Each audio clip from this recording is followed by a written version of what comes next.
Pemerintah menerbitkan aturan baru yang mewajibkan eksportir menyimpan seluruh atau 100% devisa hasil ekspornya dalam sistem keuangan dalam negeri. Namun pengusaha juga berharap pemerintah bisa meninjau kembali rencana kebijakan ini. Pasalnya aturan tersebut berpotensi menimbulkan efek domino bagi banyak sektor usaha. Dan untuk mengelaborasi hal ini sudah bergabung melalui sambungan virtual Ketua Kebijakan Publik Apindo Bapak Iwan Sutrisno. Selamat pagi Pak Iwan, bagaimana kabar Anda? Ya, selamat pagi, sehat-sehat. Baik, salam sehat Sehat ya semua Pak ya. Iwan. Ya, Ya, bagaimana selamat pagi. tanggapan Apindo terhadap kebijakan pemerintah yang mewajibkan 100% DHE untuk ditahan selama 1 tahun ini, Pak? Ya, itu saya kira sangat susah untuk diterima ya, karena memang penahanan 100% itu terus kita kerja pakai apa gitu. Apalagi kemudian eh, dilakukan selama 12 bulan. Nah, perusahaan-perusahaan dari berbagai sektor, terutama yang orientasinya ekspor itu sangat sangat keberatan. Dan minggu lalu kita kumpul sama teman-teman yang terkena dampak ini. Oleh karena itu semua berpendapat bahwa kita minta agar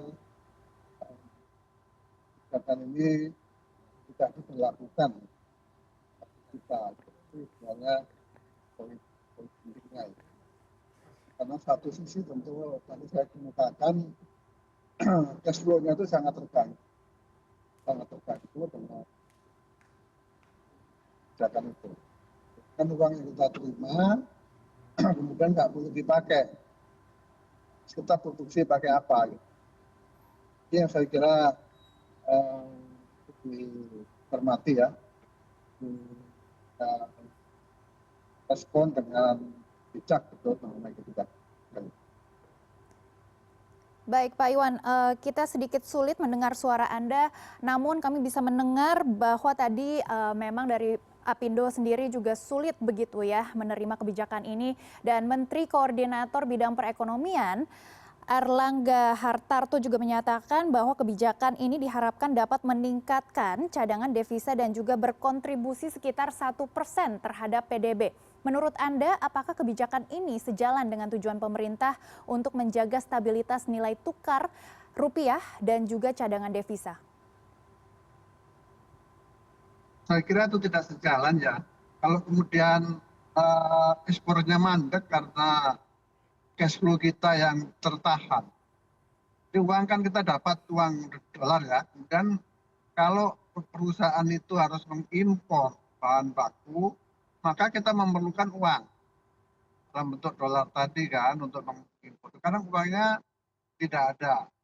Kalau kita misalnya bahan bakunya lokal, itu artinya kita harus mencairkan itu untuk belanja bahan baku. Sekarang uang itu 1 tahun ditahan. Nah, terus kita mau dari mana untuk berproduksi? Nah, ini dengan sendirinya ekspornya akan terganggu ya. Devisa nggak masuk, kalau ekspor terganggu devisa nggak masuk. Jadi tujuan untuk bisa meningkatkan cadangan devisa kan nggak tercapai. Yang terjadi adalah justru cadangan devisanya menurun dan kemudian mematikan usaha karena mereka tidak bisa berproduksi. Memang banyak yang mengatakan misalnya, oh kan bisa pinjam gitu. Nah, untuk kerja. Nah, untuk pinjam ke bank ini kan tidak mudah ya.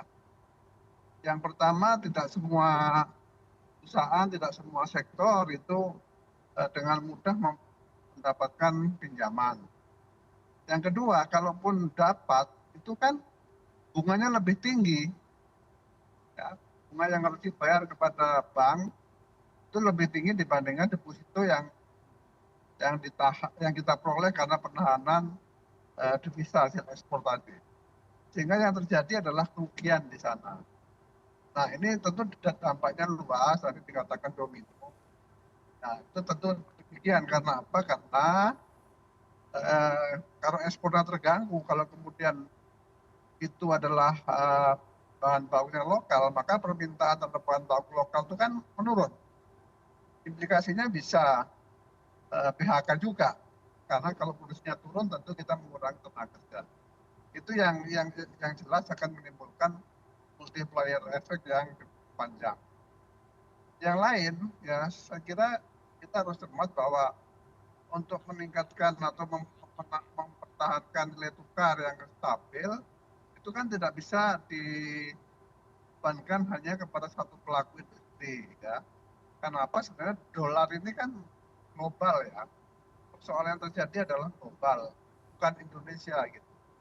Jadi kalau kebijakan Presiden Trump yang kemudian cenderung konservatif, ya, itu bisa menyebabkan dolar kembali ke Amerika. Nah, dolar kembali Amerika itu nggak mungkin ditahan oleh Indonesia karena itu adalah global dan ini akan dialami juga oleh negara-negara lain selain kita. Sehingga itu kelihatannya tidak match gitu antara argumen yang disampaikan dengan kondisi real di dalam ekonomi itu. Ini saya kira pokok-pokok yang memang harus dipertimbangkan lah apabila kebijakan ini akan dilakukan. Baik, Pak Sutrisno. Memang banyak pertimbangan terkait dengan kebijakan ini dan kami juga mendapatkan data bahwa total nilai ekspor Indonesia 2024 ini mencapai 264,7 miliar dolar Amerika Serikat. Dan sektor industri pengolahan sendiri ataupun produk manufaktur tetap menjadi peringkat pertama yang sudah mencapai sekitar 73% dari total ekspor Indonesia. Sementara sektor pertambangan ini sekitar 22%. Apa sebenarnya landasan dari pemerintah untuk menentukan kebijakan ini yang akan segera efektif pada tahun 2025 Maret nanti? Kalau pertimbangannya saya nggak tahu, namanya apa, dasar pemikirannya nggak tahu. Yang kita tahu kan itu untuk mempertahankan nilai tukar, ya, meningkatkan cadangan, gitu. Cadangan devisa maksudnya ya. Tapi tadi itu sudah saya katakan tadi bahwa itu tidak match gitu. Karena kalau apa namanya meningkatkan nilai tukar, sementara nilai tukar itu bukan ditentukan oleh Indonesia saja, karena ada persoalan-persoalan global. Nah, kalau harus meningkatkan cadangan, kenapa kemudian diberlakukan yang justru nanti menurunkan ekspor? Karena orang tidak bisa bekerja lagi akibat dari cash flow yang sangat tegang.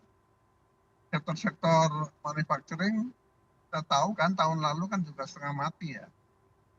PHK di mana-mana untuk manufacturing. Yang terjadi adalah deindustrialisasi, banyak manufacturing yang ya kelabakan gitu ya. Itu tentu akibat dari kondisi global yang sulit juga. Nah, kalau ditambah lagi dengan ketentuan ini kan semakin sulit. Nah, sektor lain misalnya untuk perikanan. Perikanan ini sangat mengeluh ya mengenai hal ini karena apa? Karena karakter dia itu kan musiman. Ada musim-musim tertentu yang buktinya ada karena iklim ya permintaannya juga tinggi gitu. Tapi ada waktu tertentu yang sangat sedikit.